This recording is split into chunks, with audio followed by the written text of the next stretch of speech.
Welcome back to the home front. I'm your host, Reed Galen. Today, I'm once again joined by Abigail Tracy, journalist, lady about town, and all around red blooded and proud American. Abby, welcome back. Thank you for having me. Now, I say that last piece both seriously and a bit tongue in cheek because we are now, as people are listening to this, we will be just about a week into the new era of American politics, Trump 2.0. And it has been quite a ride so far.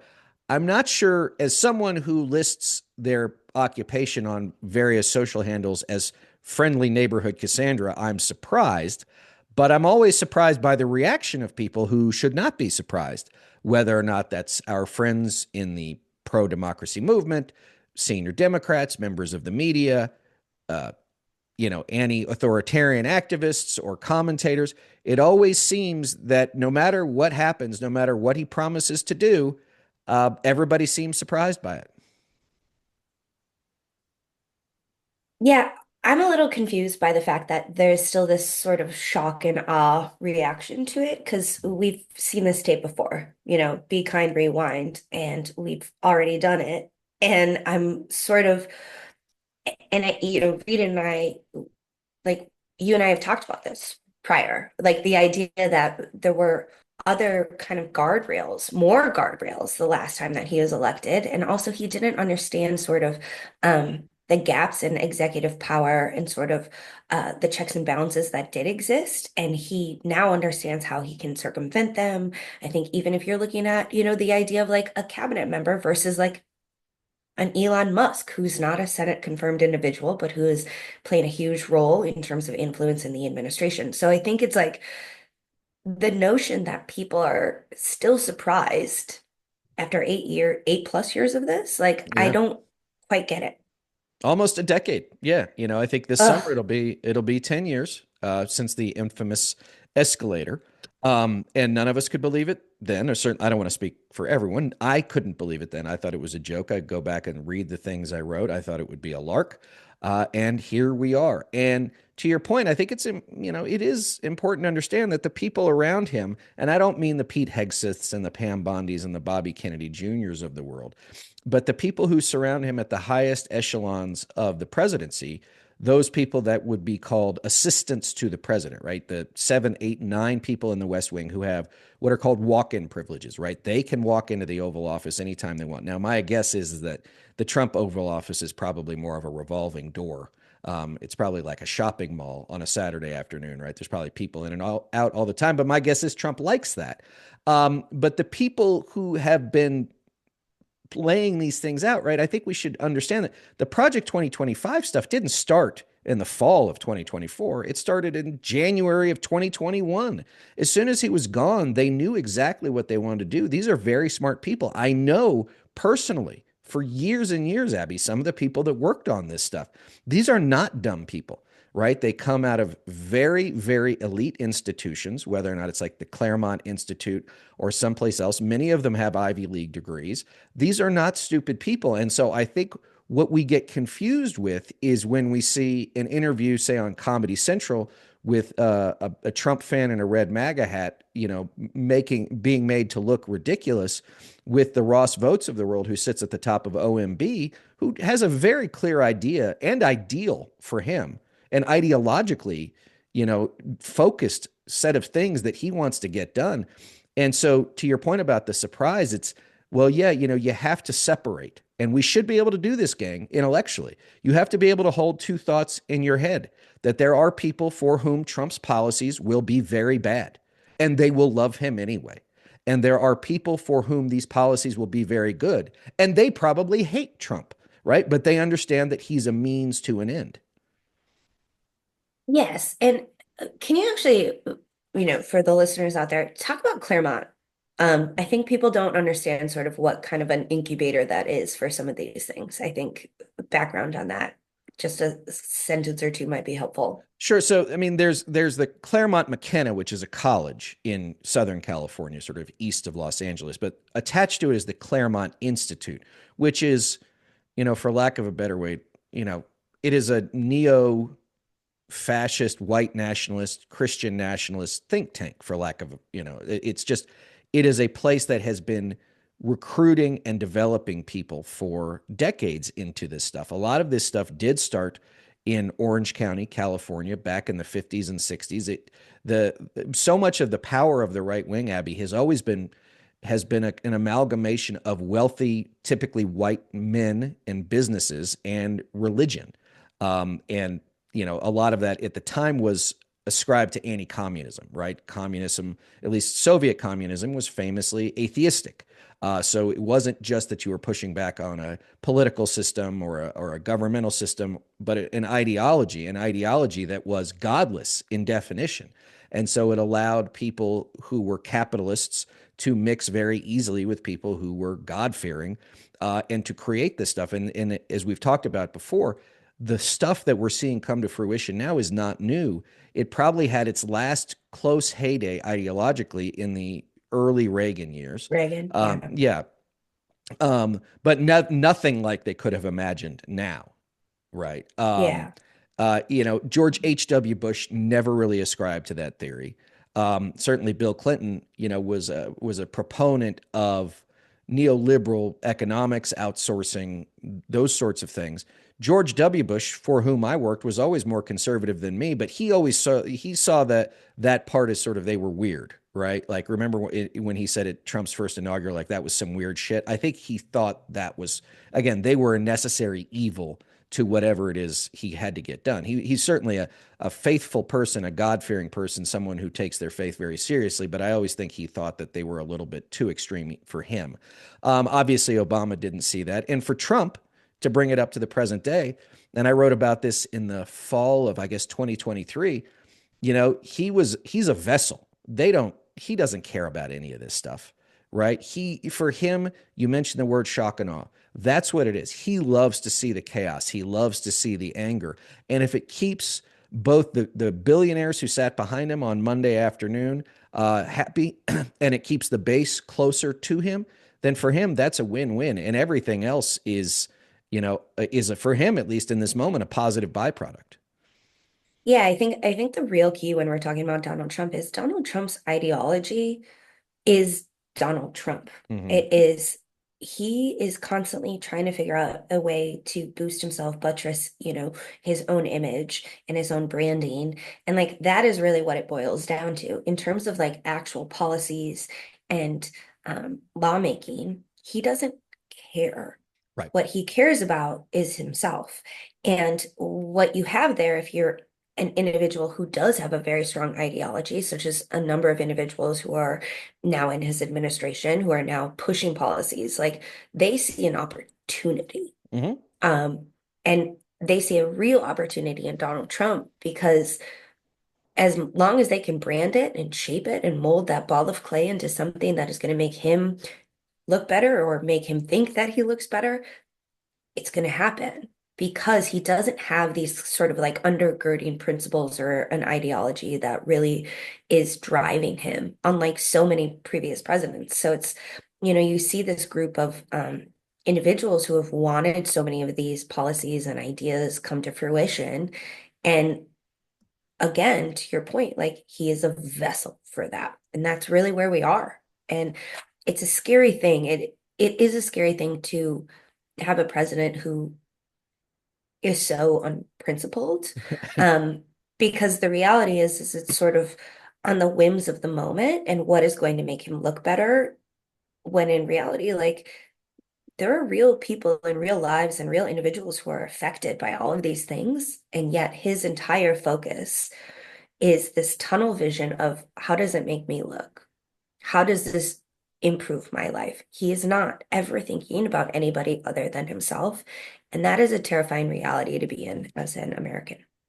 Well, I think that's right. And there's so many people that he's compared to throughout history. And to your point, he does not have a defined ideology like an Adolf Hitler did. He does not have a Marxist-Leninist ideology, say like a Joseph Stalin or a Mao Zedong did.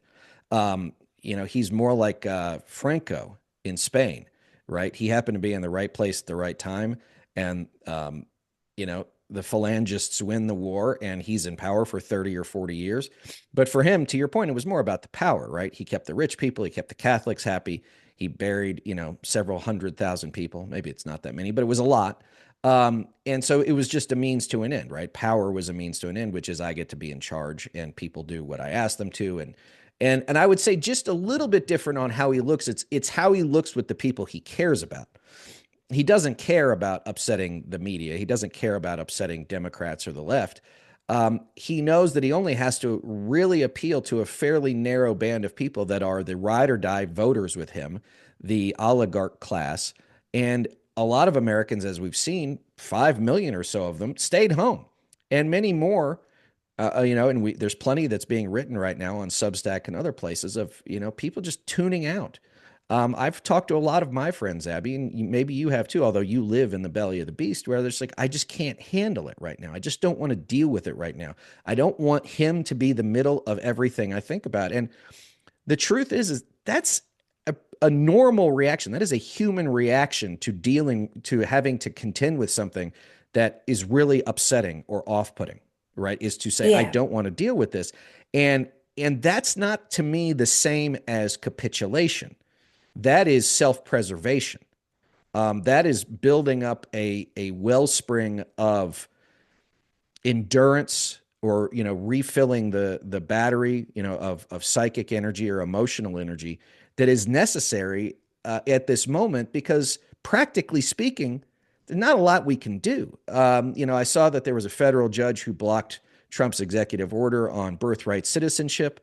Okay, great. But we knew that when 20, or was it 18 attorneys general in Democratic states, they went judge shopping. They found one in Seattle. He did what they wanted him to do. Now it's going to go to the 11th Circuit or whatever, and then ultimately it'll go to the Supreme Court.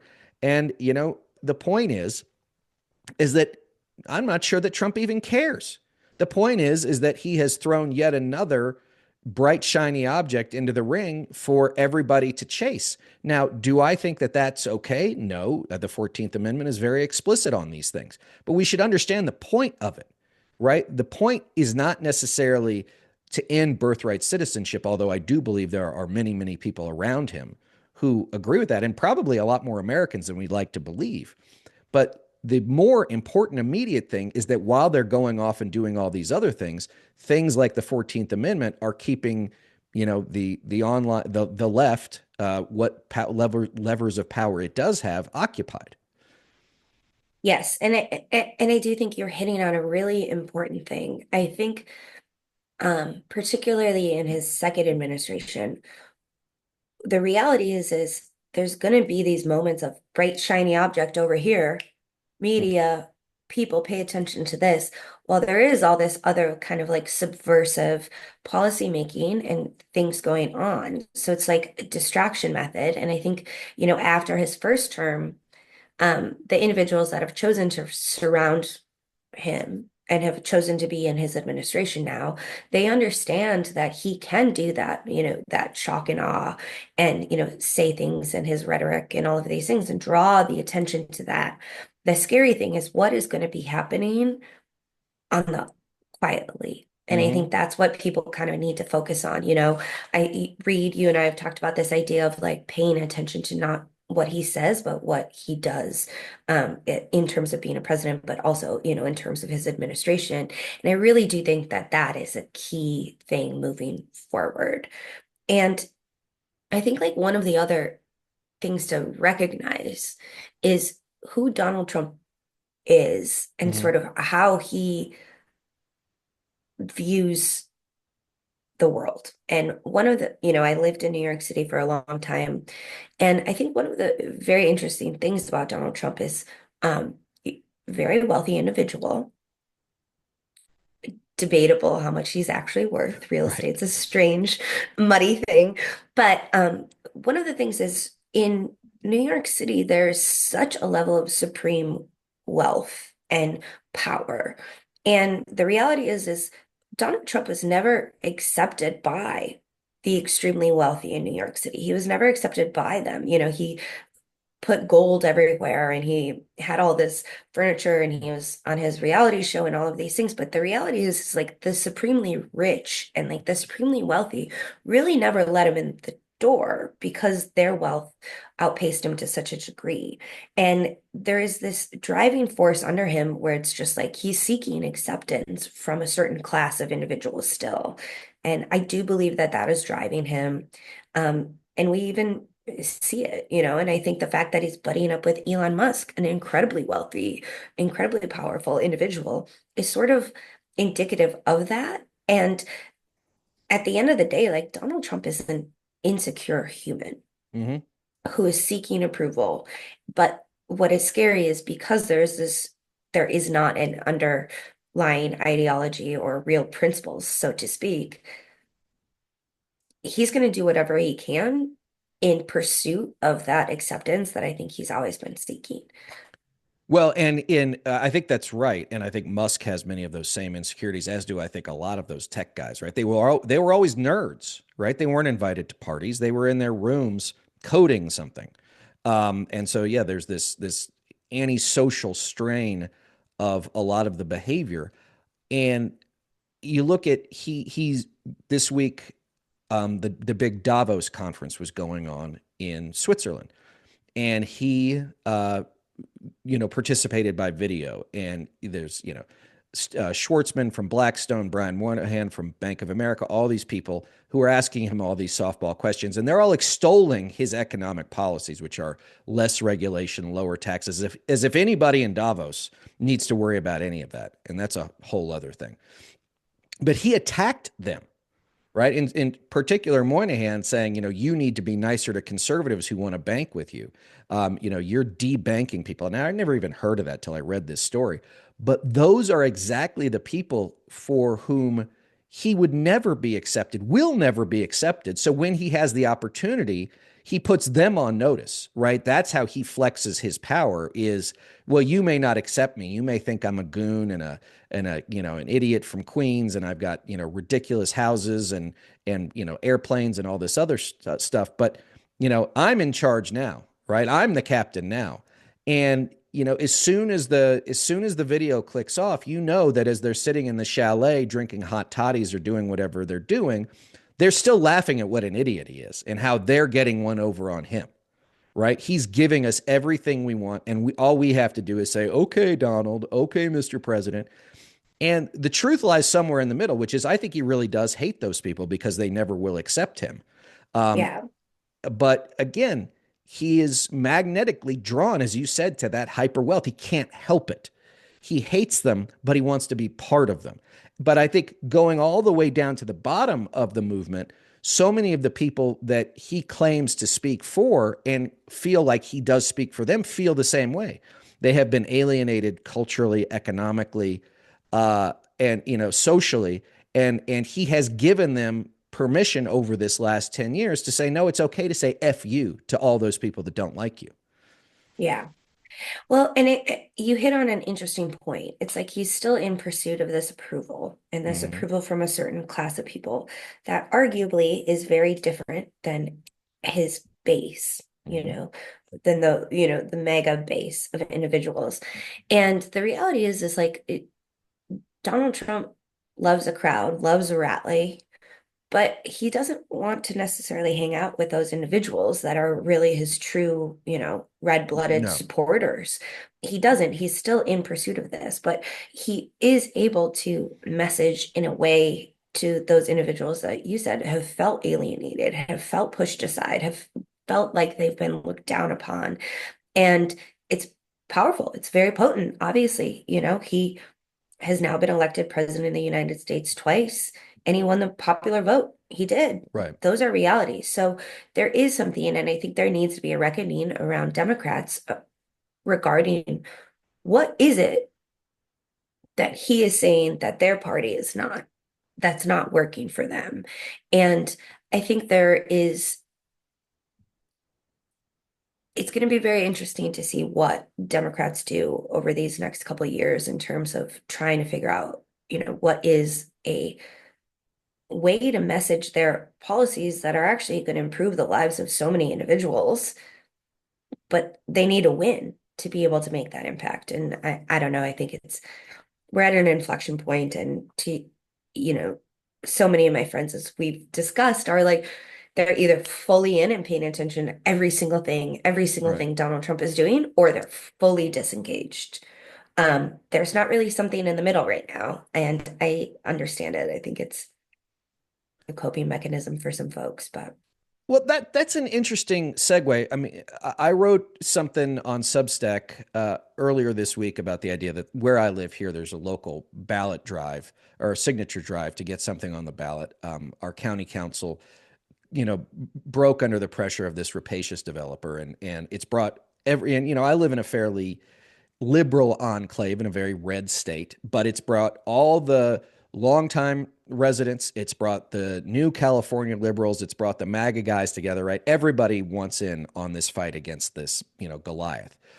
And my part of this was in Ron Fournier, who I had on the show a couple of weeks ago, and who's a longtime reporter for AP and National Journal and is an incredible writer in his own right. And I wrote something similar, which is at some point, if you want to get these people back, whether or not it's the soft Trump voters who just didn't like what Harris had on offer or what Democrats represent, or true independents, or all those Democrats who stayed home, you're going to have to stop telling people you think they're so stupid and that you hope that Trump does his worst and it works out badly for you. Because that, as bad as Trump is, like, that's not necessarily a better message, one. And two, if you are an elite Democrat who says to MAGA, I hope everything he does is bad for you and it goes so terribly for your life, the ironic part of that, Abby, is that you will push them further into Trump's arms because you've already told them previously you don't like them, that you think they're stupid and they're mouth breathers. You're just reiterating that point as opposed to trying to draw people back into something that says he pulled one over on you, right? Twice. You don't have to fall for it again. The things he said he's going to do really are going to hurt you, but you have to get over that sort of anger and elitism that I think really did lead to a lot of what we're seeing now, which is Democrats don't represent the working class as a party. They represent college educated, mostly white people on the coasts or in big cities. And I think that's one thing they're going to have to get over, which is if you really do care about working class voters, whether they be white, Latino, black, Asian, right, then you are, to your point, going to have to speak to them in the idiom that they themselves speak in, but also about the issues they care about. And for a lot of them, they are the third choice, which is they're not the people who have totally tuned out, and they're not the people who are totally sucked in. They're the people who have to get up at 6:30 in the morning, get their kids to school, right? Either go to their job, one of two jobs, or run around. If you're a parent who can stay at home and do the 82 different things you got to do during the day, you get your kids back at 2:30. Then you have to deal with them all afternoon in activities, or childcare, whatever it is. Then you have to make dinner. Then you have to get everybody off to bed. And by the time you're done for the day, it's 10 o'clock and you're exhausted, right? And if you're not telling someone how in the course of that day, you're going to try and make their life better or at least take some of the pressure off, then why would they listen to you? Why would they give you the time of day? well, I absolutely agree. And I think to really boil it down, nobody wants to hear I told you so. That's what it is. Nobody wants Right. that. That's literally what it is. Like nobody wants somebody to say, told you so. Like it Nanny, is, nanny, boo, boo. Right. Nobody digs that. yeah, it's like it is truly some, like a string of words that nobody wants to hear. And Mhm. frankly, when people do hear it, they get angrier and like more resentful of it. So it's like, don't do that. It's Right. not a good message to anybody, but like really that's what it boils down to. It's like, yes, he might enact policies and he might push policies forward and legislation that really negatively impact people, but those individuals do not want to hear from the Democratic Party told you so. Like Right. nobody wants to hear that. And I think full stop, like that really is what it boils down to. Well, and I think the flip side too is there's also, I think, for a lot of otherwise would be Democratic voters would say, well, where you been? Now you care? Now you're here? And I think that's one thing, having spoken to many, many activists over the course of the last couple of years, is they feel taken for granted. There was an expectation that because the Democratic Party or the top of the ticket said you need to show up or the world's going to end, they didn't buy it. And so from my perspective, the Democrats have it's a brand problem, which I hate to use the word, but it is, which is they have as big a problem, maybe a bigger problem, Abby, with their base than they do with suburban women, right? They got a problem with suburban women, but they've always had a problem with suburban women. They have a problem with people who are supposed to be the ones who show up time and time again for their candidates and now aren't, even when they know what the other option is. Well, and that's a problem. I think oftentimes, and we sort of saw some of this writing on the wall throughout the election. Mhm. There were these surveys done where voters that perhaps traditionally might have fallen into demographics that would have skewed Democratic were asked about, the candidates, and they're just like, I don't know which one's going to be better for me. Like, I Right. don't like there was this gap where they're like lesser of two evils. Like there wasn't any sort of salient reason to turn out for these individuals in either direction. And I think that's a problem. And I think that's a messaging problem in terms of the Democratic Party broadly. Well, and I think also there might be, and this is a little bit of strategic political advice, that if you're a Democrat in a state, in a swing state or in a swing district, you might be better off saying Republicans are doing these things. Republicans in Congress, Republicans in the Senate are doing these things because it's going to require their approval to get these things done. Take your pick. Because Trump is so big in so many people's minds. It's not that they think he's unconquerable, although I think a lot of people might feel that way at this moment. I can understand why. It's that you have to take out the foundation of his support governmentally, which is going to be members of the U.S. House, members of the U.S. Senate, and frankly, a lot of these goons in the states, in some of these very, very red states, and I want to get to one of them in a second, right, who provide the basis of support for him and for his policies and will help him carry out the worst of them. And so if you just lay everything at the feet of Trump, there's just a lot of people who I think just say, you keep saying that. You've been saying that for 10 years. I just don't buy it anymore. Where is I think Republicans are a perfectly legitimate and probably more salient target because the truth is most voters in the United States are fickle anyway. They don't really like anybody. And so if you can pin it on that party as to say, well, yeah, they're going to cut your Social Security or look, they don't care about your kids or whatever the message is going to be, maybe that's more effective. You'd certainly try it out.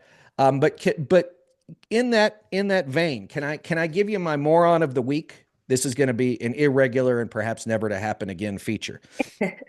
Always, So as long as it's not me. right, no, no, no. Well, we'll get back to you certainly. Okay, so here in Utah, where I live, the legislature runs for 45 days every year. It's a very fast thing, and the legislature here in Utah is very weird. First of all, it runs everything. Spencer Cox, our governor, is a rubber stamp. The Republicans, not surprisingly, because they have such an overwhelming supermajority in both houses, if Spencer Cox doesn't like something and he vetoes it, they just come back into session and override it. So we have a dictatorship of the legislature here, and I can go into that later.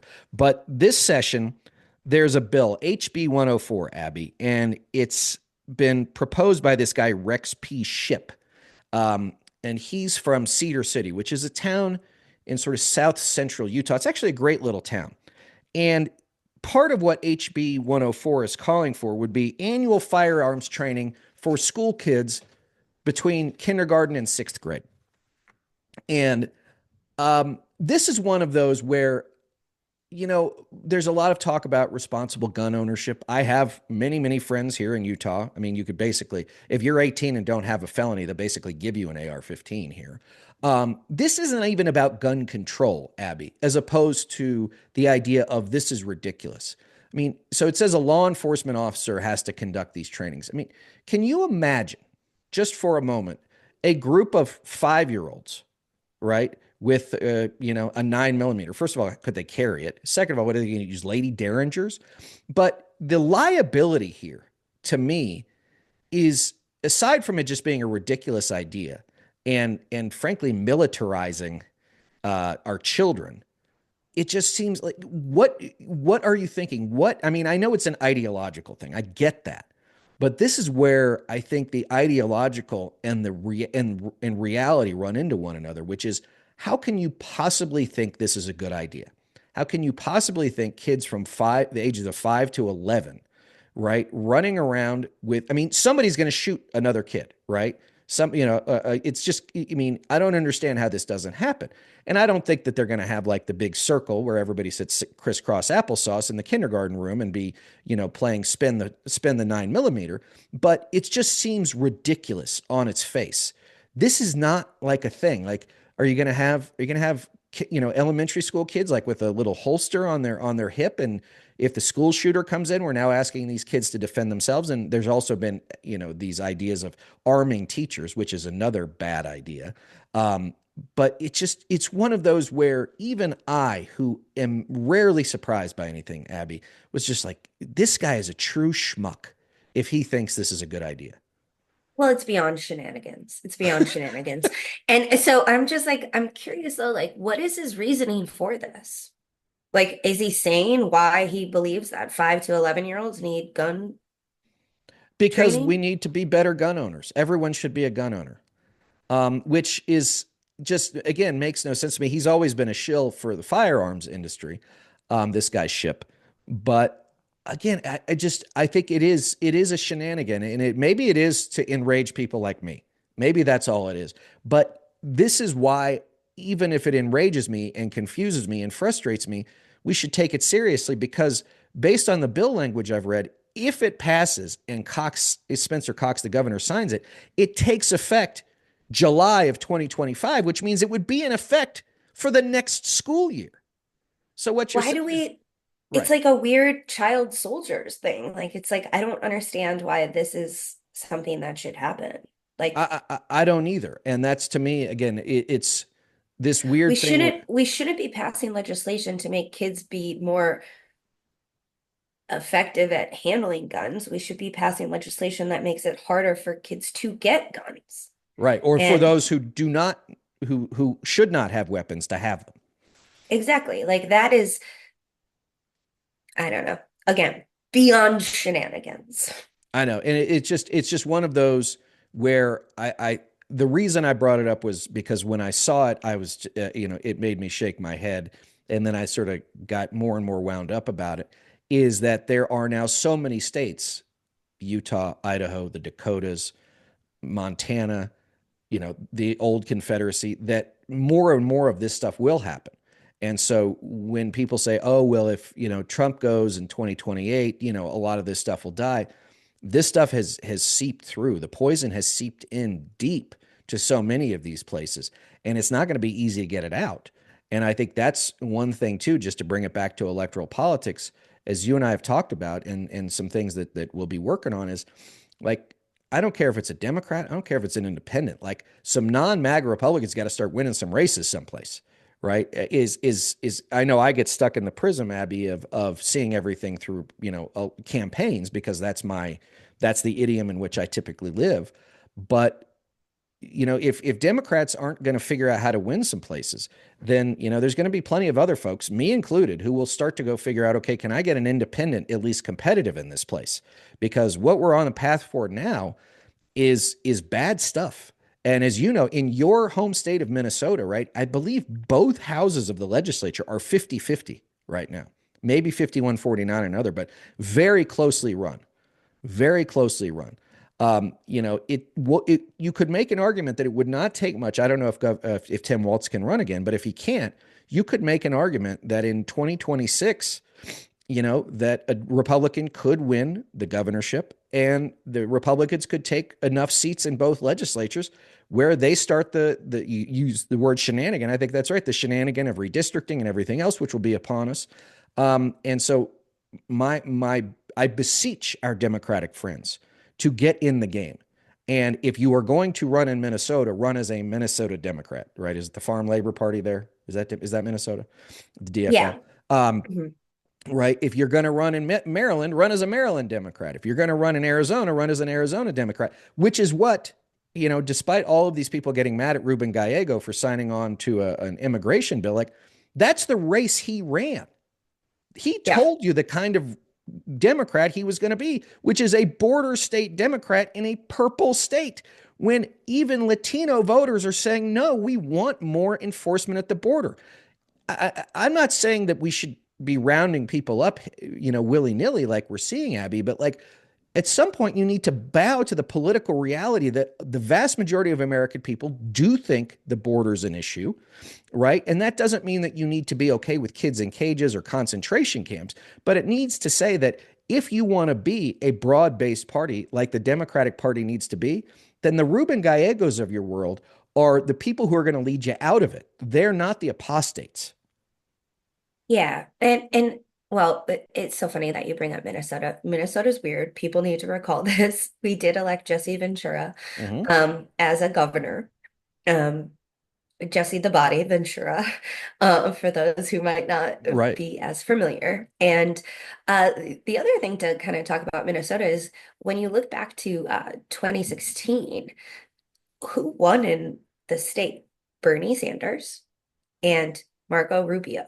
Right. It was like the only state basically that Marco Rubio won in the primary. And Bernie won state. So it's like it is an interesting place, but sort of it's one of these things where there is a unique kind of I think a lot of individuals probably think Minnesota is like a red state, when in reality it's very blue. But the voter base, I think, is very reflective of this kind of like broader ideology that is taking root and hold elsewhere, where it's just like people are looking for policies that impact them and that will improve their lives. The Minnesota voter is sort of a fascinating thing. And I would, Mm-hmm. I could go on and on about, who makes up the base there in the state. Um, but I do think there is a reality around this idea of messaging and Mm-hmm. what Democrats are and are not doing and how they are or are not appealing to individuals. When the scary thing is when we're looking at the bill in Utah about, arming babies, basically. Um, it's one of the things is it is likely intended to make individuals like you and I angry, Mm-hmm. get the media upset, get individuals upset. Like that idea of sort of seeking this reaction and reactionary politics. But the reality is, and the scary thing is, it's like if that is the ultimate goal, like I highly doubt that this man who introduced this bill, maybe he does, but does he really want like 6-year-olds strapped? Like, I probably not.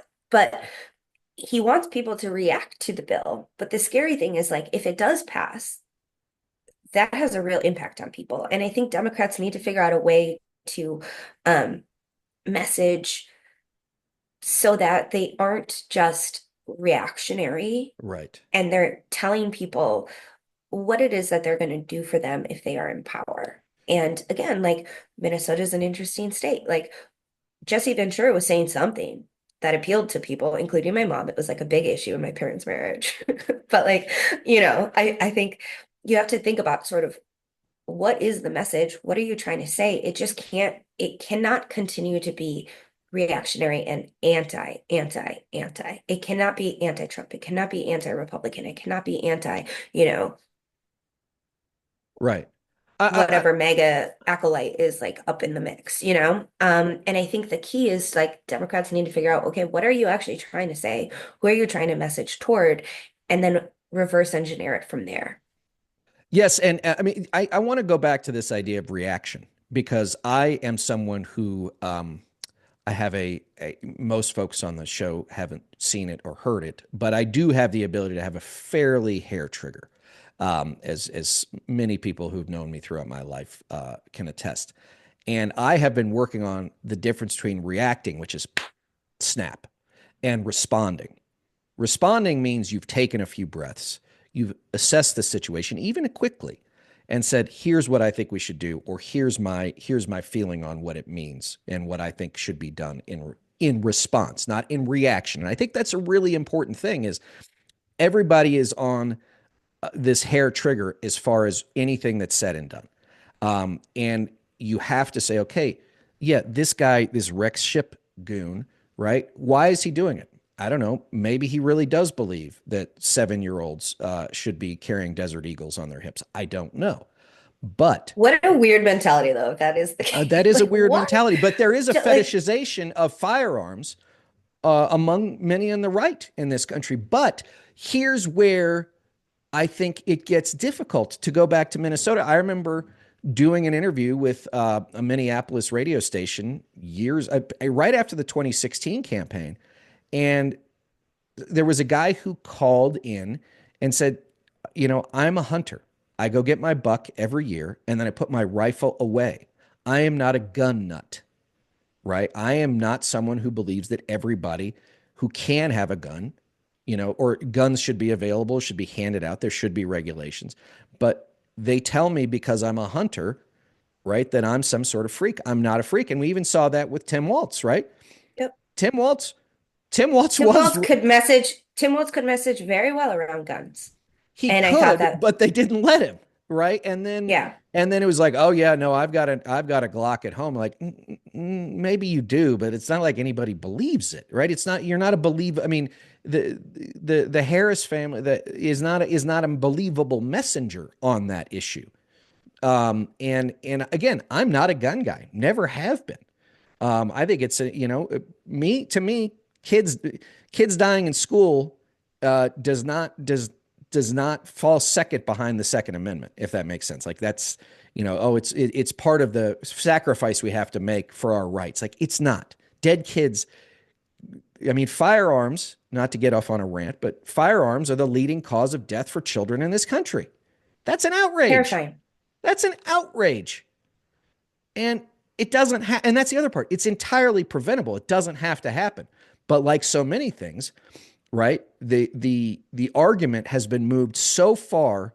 I'm not even going to say to the right because I don't think that's conservative, Abby. It's been moved so far into an extreme position, and the extremists are so good at messaging around it that anytime you say this is unacceptable, kids shouldn't die at school, you're for confiscation. I mean, no. But that's a Right. practicality thing as much as anything else. Like there are a lot of guys out there who have 18 guns. I'm not entirely sure if they think they're in the Matrix, Abby, right? That they think they're going to be like Neo, who can like do all this stuff Or in go slow through motion. the bank scene where they're like, Yeah, exactly. Like remove that's any like keys and coins, and then they're right. like Like that's strapped. not how it Yeah. works, right? Like if the bad guys want to come for you, and they will typically be bad guys with badges, right? Not the communist hordes coming to take over your homestead. Like they're going to get you.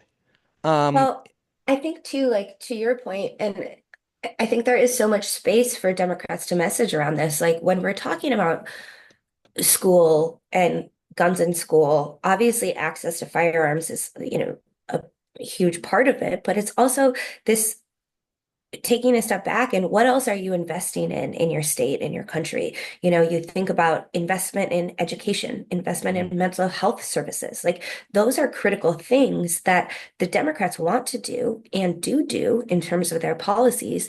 And yet, like obviously there are conversations happening around it, but I think the messaging could be stronger around, getting to some of these other issues that are sort of at the root of the, frankly, like epidemic that we are having in terms of school shootings in the United States. Like we yeah, we are just an had another one in anomaly. Nashville this week. Exactly. We are an anomaly worldwide in terms of the prevalence and rate of such shootings. Like, and I think people need to it isn't about taking away a gun from a hunter. There are these other root issues that need to be addressed. And I think when we're looking at, the conversation around the Second Amendment and um all that, it's very the last time we passed a federal gun safety law, which has since expired, was right after Columbine.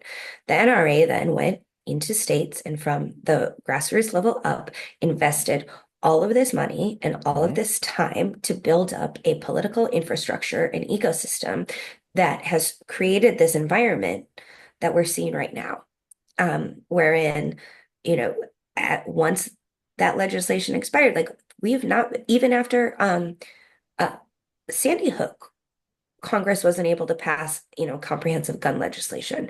And so I think one of the things is to like really see that there was this investment from local, state levels that has created an environment wherein these issues are not being addressed because of sort of the stranglehold, so to speak, that the NRA has had. But it goes back to it's very similar around the reproductive rights issue. It's very similar around Roe v. Wade. That is what happened. Sort of this idea that Republicans, or really conservatives rather, have been playing a long game in terms of their political and financial investments for these moments, for, the Dobbs decision, for, if there's a school shooting and, Congress is trying to pass bills. Like, they're playing a different game, whereas Democrats are, they need to get in the long game, is long Oh, story long, how I'll listen, put it. listen. I mean, I have been screaming this from the mountaintops. I have so many books up here from very smart people who have studied this. As I've said, we talked at the top of the episode about the people in Orange County in the 1950s and 1960s. A lot of these things began at the 1964 Barry Goldwater Convention. A lot more Phyllis of it. Schlafly. What's her name? Phil, Phyllis Schlafly? Phyllis Schlafly, right? A lot of this was, in response to now the late President Jimmy Carter being elected in 1976 as a Southern Democratic evangelical, and the evangelical movements like Jerry Falwell saying we can't have that, right? We've got to fight. Remember that the evangelicals movement was pro Roe v. Wade when it was decided. They thought it was a fair and equitable decision that allowed for everyone of every belief to, abide by the strictures of their faith or their principles. It was only when they realized, oh God, the evangelicals could be Democrats after Jimmy Carter, that they decided to make that an issue, right? Which also shows you that it is not about the issue of abortion. I don't doubt for some, It and is many about the even issue of power. it's about the issue of power. Yes, exactly. And that's the other part of it, which is so much of what we're seeing from Trump on down is underpinned by bullshit. It is simply a means to an end. But to your point, Abby, they have been willing to work at it 20, 30, 40, 50, 60 years in some cases to do it. Well, we have our friends in the Democratic Party who are like, it's all about the presidency. It's all about federal. It's all about this, where 1,100 seats in the Obama administration, legislative seats, boop, gone. And now, as we move forward for the next 2, 3, 4, 5, 6, 7 years, it will be upon us to go get enough of those seats back to put the brakes on this stuff. But it's not going to be easy. It's not going to be sexy. It's not going to be fast. It's not going to be based on a great ad or, some whiz bang data collection, right? It's going to be one person meeting another person, finding someone we can recruit to get on the ballot. And I might have said this already, and I'm sorry to be off on a rant. I would run people even places like here in Utah where, like, what's your issue set? I'm decent, I'm common sense, I'm competent. That's it. That's all I'm running on. I'm not running on anything else. Well, what does that mean for X, Y? It doesn't matter, right? Because the goon over there, I promise you, doesn't, whatever he claims to be for, he's not for any of it. It's just about making sure typically he gets to keep his seat and gets to tell you what to do. Like, I'm not interested in telling you what to do. I'm interested in listening to you and representing you. I don't think it has to be more complicated than that, because clearly Americans aren't worried about issues, right? Like, elections have never been about policy. They've always been beauty contests. Personality. I mean, you mentioned Jesse Ventura. Why did Jesse Ventura get elected? Well, it was a strange time, but also he had a radio show for years, 4 hours a day. Right? He was somebody who'd entered the body politic. He'd been a movie star. He'd been a Was wrestler. that a pun? Was that a pun on body politic? It wasn't, but you recognized it because Yeah. you're smarter than I am. He'd been a Navy SEAL, right? Now he's sort of a conspiracy theorist living in Baja, but who cares? He understood the nature of it, but even then, he only ran for one term. He's like, I don't want to do this anymore, right? Like, being governor, I think it was probably a fascinating time. Someone should write a book, Abby, about Jesse Ventura's time in office. But, but he was a celebrity. He's like, I don't want to do this anymore.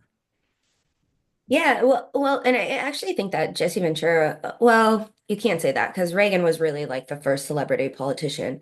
But like when we're looking at Trump, like I do feel something so commensurate is Jesse Ventura and his victory. And I remember kids in my elementary school wearing t-shirts that said like my governor can beat up your governor. Like that was Right. a thing. And That was peak WWE phase, which my parents wouldn't let me watch. But it was just sort of like a strange time. But the reality was is like there was something about Jesse Ventura that was able to connect with like Minnesotans, Yeah. my mom among them, which like I hope she's okay with me sharing that. But my dad was like, no. No. But it was just sort of uh this strange period, but there was something about him that appealed to people. And I think when we're looking at connective tissue, there's something very similar about Donald Trump that there was about Jesse Ventura. Also, Donald Trump was similarly appeared on WWE. I was going to say, So it's like, yeah, maybe, look, you know what? You say it's the that, but McMahons. It's the McMahons. They're but you the say that, but I would venture to say that, and I was actually talking to a buddy of mine the other day who had just taken his children to a WWE thing. And it's interesting to bring this up. He said, there's every ethnicity, every economic demographic, men and women, kids, and everybody's screaming and having a good time. Right. Now, I appreciate that insight. One, because I've never been to a wrestling match. I used to watch I it in like have. in the late '90s when a buddy of mine had like we had an apartment. We had the two like recliners like Joey and Chandler. We literally had that set up in our apartment, and we would drink beer and we would watch WWE. I think we were 21 or 22, and then we would play NASCAR on our Sega. So like we were that demo, Similar. right? We were that Yep. demo, and that's something that we need to maybe take our noses out of the air and say, okay, well, this is a multi-gajillion dollar operation that is clearly getting people all over the country and the world to tune into. Maybe we should take a hint from them, even if it's not normally the place you'd spend your time. Well, and this is so far, of course, a little bit, but to your point of every demographic, I went to a WWE show with a ex-boyfriend of mine who was a Bernie Sanders voter from Vermont.